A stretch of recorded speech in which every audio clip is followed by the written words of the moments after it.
మంచి చేయండి. నిన్న కూడా చూస్తున్నారు మీరు, నిన్న అనంతపురం పోయి ఎన్ని డ్రామాలు ఆడుతున్నారు. నేను అడుగుతున్నా మిమ్మల్ని, నేను ఎప్పుడైనా స్వేచ్ఛగా తిరిగానా రాష్ట్రంలో? మాజీ ముఖ్యమంత్రిగా చూశారా 5 ఏళ్ళు మీరు? 19, 24 ఎక్కడ తిరగలేకపోయాను. ఇప్పుడు ఎవరు ఎక్కడ తిరగాలన్నా ఇబ్బంది ఉందా అని మిమ్మల్ని అడుగుతున్నా. స్వేచ్ఛ ఉందా లేదా అని మిమ్మల్ని అడుగుతున్నా. స్వేచ్ఛ ఇస్తే రౌడీజం చేస్తామంటే, నేరాలు చేస్తామంటే, అలాంటప్పుడు గట్టిగా ఉండాలనా లేదా అని మిమ్మల్ని అడుగుతున్నా. ఇలాంటి ఉన్నప్పుడు మీరే చూశారు, ఈ ప్రభుత్వం అభివృద్ధి కోసం ఉంది తప్ప ఇంకొకటి కాదు. అదే సమయంలో ఎవరు తప్పు చేసినా వాళ్ళని శిక్షించే బాధ్యత ఈ ప్రభుత్వం పైన ఉంది. ఆ విషయం కూడా మీకు విజ్ఞప్తి చేస్తున్నా. అంటే సుపరిపాలనకు నాంది పలికాం. మీరు గుర్తుపెట్టుకోవాలి, నేను ఎన్నికల కంటే ముందు ఒక మాట చెప్పాను. రాష్ట్రం నష్టపోయింది, ఈ రాష్ట్రంలో అరాచక పాలన జరుగుతూ ఉంది, ఇది కొనసాగితే మన మనుగడకే ప్రమాదం వస్తుందని ఎన్నికల ముందు చెప్పాను. మీరు నమ్మారు. నమ్మడమే కాదు, 93% మేము పెట్టిన అభ్యర్థులు గెలిపించారు. పార్థసారథి గారు ఒకప్పుడు పెనమలూరులో ఉంటే, కాదు నూజివేడుకు పోమంటే ఆయన ఇక్కడ భయపడ్డాడు. భయపడితే నేను అన్నా, పార్థసారథి గారు మీరు నిలబడండి, నూజివేడ ప్రజల మనసులు నాకు తెలుసు, బ్రహ్మాండమైన మెజార్టీతో మిమ్మల్ని గెలిపిస్తారని ఆ రోజే చెప్పాను. అదే మాట నిలబెట్టుకున్నారు. ఇప్పుడు పార్థసారథిని కూడా మీ ముందర అభినందిస్తున్నా.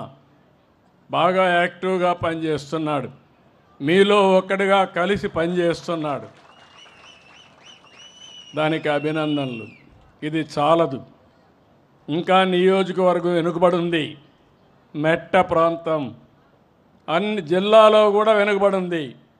అన్ని విధాల అభివృద్ధి చేసే వరకు ప్రత్యేకమైన శ్రద్ధ పార్థసారథి గారు పెట్టాలి. ఆయనకు పూర్తిగా నేను అండగా ఉంటానని మీ అందరికీ హామీ ఇస్తున్నా. ఈరోజు మీరు ఒక్కసారి చూస్తే, నేను అనేక సార్లు మీకు ఒక మాట చెప్పాను, ఎప్పుడు కూడా సంపద సృష్టించాలి, అభివృద్ధి కార్యక్రమాలు చేయాలి, ఆదాయాన్ని పెంచాలి, మన పిల్లలకు ఉద్యోగ అవకాశాలు కల్పించాలి. మళ్ళీ ఆదాయాన్ని పెంచితే ప్రభుత్వానికి ఆదాయం పెరుగుతుంది. సంక్షేమ కార్యక్రమాలు ఇస్తాం, మళ్ళీ అభివృద్ధి కార్యక్రమాలు చేస్తాం. అప్పుడే ఇది సాధ్యం అవుతుంది. అప్పులు చేసి పంచితే, అప్పులు చేసి అవినీతి చేస్తే ఆ సమాజం మనుగడ సాధించలేదు. ఆ విషయమే నేను ఆ రోజు మీకు చెప్పాను. మీరు నమ్మారు. ఎవరిని పెడితే వాళ్ళందరినీ గెలిపించారు. నేను రాజకీయాల్లో 47 సంవత్సరాల నుంచి ఉన్నాను, కానీ తెలుగుదేశం పార్టీ 42 సంవత్సరాల ఎన్నికలు చూశాను, కానీ మొన్న చూసిన ఎన్నిక చరిత్రలో ఎప్పుడూ జరగని విజయాన్ని మీరు ఇచ్చారు. ఇది మేము ఎప్పుడూ మర్చిపోలేము.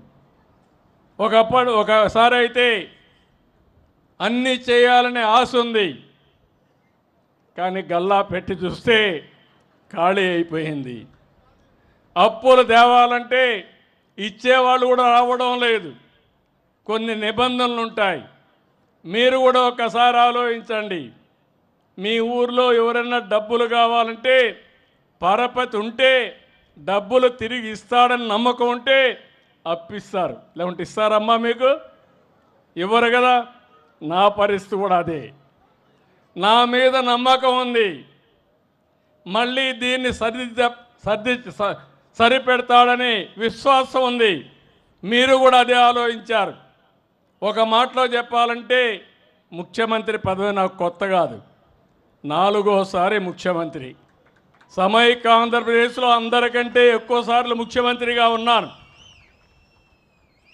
ఆ రోజు నేను చేసిన పనులు చరిత్రలో శాశ్వతంగా మిగిలిపోతాయి. ఈరోజు హైదరాబాద్ పోయి చూస్తే ఎక్కడ అడుగు పెట్టినా నేను కనపడస్తాను. ఎందుకంటే దానికి కారణం చేసిన పని.